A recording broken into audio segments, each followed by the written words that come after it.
नमस्कार दोस्तों, मैं बारिक आप सबका मेरे चैनल बारिक बाई रिएक्ट्स पे मैं स्वागत करता हूं। और आज जो वीडियो मैंने आप लोगों के लिए सिलेक्ट किया है वो है how to become SSG commando.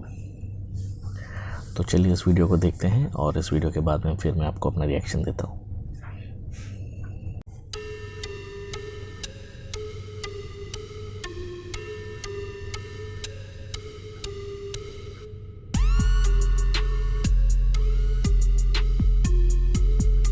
अस्सलाम वालेकुम दोस्तों, मैं हूं मुस्तनसर हुसैन और आप देख रहे हैं बिया Pakistani. SSG special servicing group एक प्रोफेशनल, वेल ट्रेंड और ग्रूम स्पेशल फोर्स होती है और एसएसजी के एक एक जवान को वन मैन आर्मी कहा जाता है। इसके अलावा इनको किलिंग मशीन का नाम भी दिया जाता है। इंतहाई सख्त और कठिन मराहिल से गुजरते हुए एक एसएसजी का जवान 10-10 दुश्मनों पे भारी होता है। एसएसजी का जवान एक आम फौजी से ज़्यादा ट्रेंड और ताकतवर होता है और इसकी ट्रेनिंग ज़्यादा सख्त होती है। कमांडो वो मिशन सर अंजाम देता है जो एक आम फौजी उसके बारे में सोच भी नहीं सकता और पाकिस्तान की स्पेशल फोर्स का नाम एसएसजी है। एक कमांडो की ट्रेनिंग दुनिया की सबसे मुश्किल और सख्त ट्रेनिंग होती है। इसमें जिस्म की मजबूती के साथ साथ असाब और इरादों की मजबूती का होना ज़रूरी है। दोस्तों, इस वीडियो में हम आपको बताएंगे कि हम एसएसजी को कैसे ज्वाइन कर सकते हैं और एसएसजी की ट्रेनिंग में क्या कुछ होता है। दोस्तों, एसएसजी में शामिल होने के लिए सबसे पहली रिक्वायरमेंट ये है कि आपका फौजी होना बहुत ज़रूरी है। और ये ज़रूरी नहीं कि आप सिर्फ इन्फेंट्री के फौजी हैं, बल्कि अगर आप पाकिस्तान एयरफोर्स या फिर नेवी से मुंसलिक हैं तो आप एसएसजी में शामिल हो सकते हैं, क्योंकि एसएसजी आर्मी से ही बंदे चुनती है और सिविलियंस का एसएसजी से कोई भी ताल्लुक नहीं है। मतलब ये कि आपका ताल्लुक किसी भी आर्मी यूनिट से हो, आप एसएसजी को ज्वाइन कर सकते हैं। आपकी आर्मी में सर्विस कम से कम 5 साल होनी चाहिए तो ही आप अप्लाई कर सकते हैं, लेकिन 2 से 3 साल की सर्विस वाला बंदा भी एसएसजी में शामिल हो सकता है। और एक बात जहन नशीन कर लें कि जब चाहें आप अप्लाई नहीं कर सकते। यानी जब एसएसजी की वैकेंसीज आती हैं तो एसएसजी की टीमें यूनिट्स का दौरा करती हैं। और एसएसजी में जाने की एक बड़ी रिक्वायरमेंट ये भी है कि आप अपनी मर्जी से ही एसएसजी में शामिल हो रहे हैं। इसमें फौजी पर किसी किस्म का दबाव नहीं डाला जाता। जब एक जवान अपनी मर्जी से तैयार होता है तो फिर उसके बाद फिटनेस टेस्ट होता है, जो कि एक फौजी के लिए बहुत ही मामूली बात होती है। इस फिजिकल टेस्ट में 1 मिनट में 40 पुशअप लगाने होते हैं, 1 मिनट में 40 सिटअप्स और 7.5 मिनट में 1.5 मील की दूरी को तय करना होता है। इसको पास कर लेने के बाद मेडिकल टेस्ट होता है। एसएसजी में जाने के लिए इंसान की हड्डियों का मजबूत होना बहुत ही ज़रूरी है, क्योंकि अगर आपकी हड्डियां कमज़ोर हैं तो आप एसएसजी की मार नहीं सह सकते, क्योंकि ये कमांडो ट्रेनिंग है, कोई फिल्म नहीं। एसएसजी में सिलेक्शन की गर्ज जवानों को चिराट भेज दिया जाता है। ट्रेनिंग सेंटर के अंदर एंटर होते ही आपको कहा जाता है कि सामान गेट पर रख दो और फ्रंट रूल लगाना शुरू कर दो, चाहे आपने जितना भी मर्जी कीमती सूट पहना हो। एसएसजी की ट्रेनिंग में हर गुजरता दिन एक जवान के लिए मुश्किल दिन की आमद होता है। एसएसजी के जवान को मजबूत बनाने के लिए छितर का इस्तेमाल किया जाता है, जो उस वक्त तक मारे जाते हैं जब तक जवान बेहोश नहीं होता। ये भी इनकी ट्रेनिंग का हिस्सा होता है ताकि एक जवान को मजबूत से मजबूत तर बनाया जाए। अमूमन जिसे हम छितर कहते हैं, ये पुलिस डिपार्टमेंट में इस्तेमाल होता है और इसकी तकलीफ वही समझ सकता है जिसने कभी इसका टेस्ट चखा हो। इसमें जवान जितना ज्यादा चीखेगा, जितना ज्यादा रोएगा, उसकी छितरोल ज्यादा बढ़ती जाएगी। तो अगर मार से बचना है तो फिर आपको चुप करके मार खाना होगी और जल्दी ही बेहोश हो जाएं, नहीं तो छितरोल बढ़ सकती है। इस मार पिटाई का असल मकसद ये है कि जब भी आप दुश्मन के हाथ लग जाएं तो उनकी मार भी सह लें। इसके बाद छाता बर्दारी की ट्रेनिंग होती है। छाता बर्दारी की ट्रेनिंग के बाद आपको पैराशूट से फ्री फॉल करना सिखाया जाता है और ये 1 महीने की ट्रेनिंग होती है, जिसमें आपको हेलीकॉप्टर से काफ़ी ऊंचाई से नीचे फेंक दिया जाता है। इस ट्रेनिंग में फौजी जवान की सबसे पहली लैंडिंग इंतहाई मुश्किल होती है, क्योंकि इस छलांग में जवान को अपने होशो हवास पर काबू पाना होता है। जवान को यही लगता है कि मैं मर जाऊंगा, लेकिन आज तक कोई भी जवान फ्री फॉल करते हुए ट्रेनिंग के दौरान नहीं मरा। लेकिन हाँ, ये ज़रूर है कि टीएम टाइगर 23 मार्च को फ्री फॉल करते हुए शहीद हो गए थे, लेकिन वो ट्रेनिंग नहीं थी। पहले 2 से 3 दिन आपको सिर्फ जहाज़ में बिठाकर घुमाया जाता है ताकि आपके हौसले बुलंद हो सकें, और फिर चौथे दिन हेलीकॉप्टर से धक्का दे दिया जाता है। एक रिक्रूट के जहन में यही सवाल पैदा होता है कि आज पैराशूट नहीं खुलेगा, लेकिन पैराशूट खुलता है और एक्स्ट्रा पैराशूट भी साथ ही होता है, ताकि अगर एक पैराशूट ना खुले तो दूसरा खुल जाए।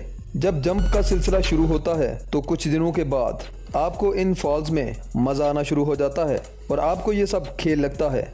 इस ट्रेनिंग में सबसे सब्र आजमा चीज़ ये होती है कि आपको एक शहर से दूसरे शहर में पैदल चलना होता है, जिसमें दौड़ भी शामिल होती है, क्योंकि एसएसजी में हमेशा एक ही हुक्म होता है कि बस दौड़ते हुए चलो एक जगह से दूसरी जगह पर, चाहे आप अपना ज़ाती काम ही क्यों ना कर रहे हों। फिर पेशावर से चिराट तक आपको पैदल सफ़र करना होता है, किसी गाड़ी या किसी सवारी पर नहीं बल्कि पैदल, जो तकरीबन 70 किलोमीटर तक बनता है। ये एक फौजी जवान ने 30 किलोग्राम पिट्ठू के साथ तय करना होता है। इसके अलावा 36 किलोमीटर का सफ़र 12 घंटे में करना होता है। अगर आप इस दौड़ में या इस चलने में ज़रा सी भी गड़बड़ करते हैं तो आपकी दौड़ या फिर आपका चलना मज़ीद बढ़ जाता है और तरह तरह की सज़ाएं भी दी जाती हैं। इस प्रोसेस में judo, karate, martial art, special weapons की ट्रेनिंग और हर तरह की लड़ने की महारत सिखाई जाती है। इसके अलावा जंगलों में सर्वाइवल स्किल ट्रेनिंग भी दी जाती है, जिसमें सबसे मुश्किल काम सांप को खाना और कच्चा गोश्त खाना और इसके अलावा जमा हुआ खून भी ट्रेनिंग का हिस्सा है, जो कि एक जवान को खाना पड़ता है। इसके अलावा जानवरों का गोश्त भी खाना सिखाया जाता है, जिसमें मुर्गी, सांप और दीगर जंगली जानवर शामिल होते हैं। दोस्तों, ये तो कुछ भी नहीं, सबसे मुश्किल टास्क ये होता है कि आपको एक खतरनाक कुत्ते के मुंह से हड्डी छीननी होती है। यकीनन ये एक मुश्किल मरहला होता है। इस टेस्ट का असल मकसद ये होता है कि आपको हर नामुमकिन काम को मुमकिन बनाना है। इसके बाद आता है मैप नेविगेशन का मरहला। इसमें आपको वीरान जंगल में तनहा छोड़ दिया जाता है, जिसमें आपको एक मतलूबा जगह पर टाइम से पहुंचना होता है। मैप नेविगेशन में आपको नॉर्थ साइड का पता होना बहुत ज़रूरी है। अगर आपको नॉर्थ साइड का पता चल जाए तो आपको चारों साइडों का पता चल जाता है, और जंगल चूँकि बयाबान होते हैं तो वहाँ पर नॉर्थ साइड का पता लगाना ज़रा मुश्किल होता है। इसीलिए मैप नेविगेशन का ये मरहला हर फौजी की ज़रूरत होता है। जंगल में अगर फौजी को सूरज नज़र आ जाए तो उसको नॉर्थ साइड का पता चल सकता है। अगर सूरज नज़र ना आए तो फिर चाँद से पता चल सकता है, और अगर चाँद भी नज़र ना आए तो सितारों से पता लगाया जा सकता है, और वो सितारे दुबे अकबर होते हैं। अगर सितारे नज़र ना आए तो आसपास की कब्रों से पता चल सकता है, और अगर ये सारी चीज़ें मौजूद ना हो तो फिर जंगल में किसी दरख्त पर पत्तों से या फिर किसी फल से पता चल सकता है, और अगर फल भी मौजूद ना हो तो आप पानी में पत्ता रख कर उसकी डायरेक्शन का पता कर सकते हैं। दोस्तों, इसके बाद एक जवान को स्विमिंग के लिए डैम के पानी में फेंक दिया जाता है। इस मरहले में आपको कई घंटे पानी में गुजारने पड़ते हैं। इस ट्रेनिंग में एक जवान के हाथ भी बांध दिए जाते हैं और फिर पानी में फेंक दिया जाता है। ये मरहला सबसे मुश्किल होता है, और इस मरहले में आपको लड़कर अपने हाथ छुड़वाने होते हैं और पानी से बाहर आना होता है। लेकिन इस ट्रेनिंग के दौरान डॉक्टर्स की एक पूरी टीम आपके साथ होती है। 6 महीने की ट्रेनिंग के दौरान अगर किसी भी फौजी ने, किसी भी जवान ने क्विट कर दिया हो तो उससे ज़बरदस्ती नहीं की जाती, बल्कि उसको वापस अपनी ड्यूटी पर भेज दिया जाता है।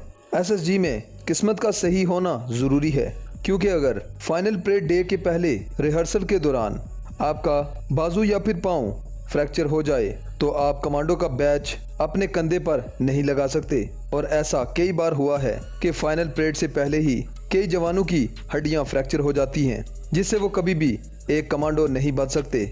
इंसान का जख्म तो भर जाता है, हड्डी भी जुड़ जाती है, लेकिन उस जख्म का क्या कि जो एक फौजी जवान कमांडो ना बनने की वजह से सारी उम्र सहता है।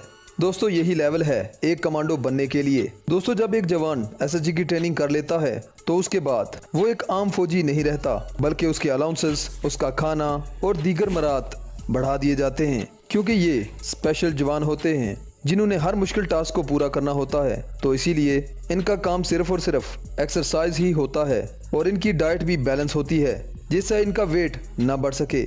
इस कोर्स की तकमील के बाद एक जवान इस काबिल होता है कि वो एसएसजी का बैच हासिल कर सके। इसके अलावा बैरून ममालिक में भी ट्रेनिंग के लिए इनको मौके फराहम किए जाते हैं। इन्हीं कमांडोज में से कुछ लोगों को आईएसआई में भी भेज दिया जाता है, और अगर आप आईएसआई में चले गए तो आपको खुफिया ऑपरेशंस भी मिल सकते हैं। दोस्तों, एसएसजी की ट्रेनिंग बहुत ज़्यादा खतरनाक है, या यूँ कहना बेहतर होगा कि इससे भी ज़्यादा मुश्किल जितनी मैंने बयान की है। लेकिन इसको करने के बाद एक जवान के हौसले आसमानों को होते हैं, और एक अकेला कमांडो कई फौजियों से लड़ सकता है। मुफाहिमत न सिखा जबरे नारवां से मुझे, मैं सरबकफ हूँ लड़ा दे किसी बला से मुझे। दोस्तों आज की वीडियो में बस इतना ही। दोस्तों अगर आपको ये वीडियो अच्छी लगी तो हमारी काविशों को सराहते हुए हमारे चैनल को सब्सक्राइब कीजिए और वीडियो को लाइक और शेयर भी कीजिए और कमेंट में SSG लिखकर अपनी मोहब्बत का इजहार कीजिए। दुआओं में याद रखिएगा। नेक्स्ट वीडियो के लिए अल्लाह निगहबान।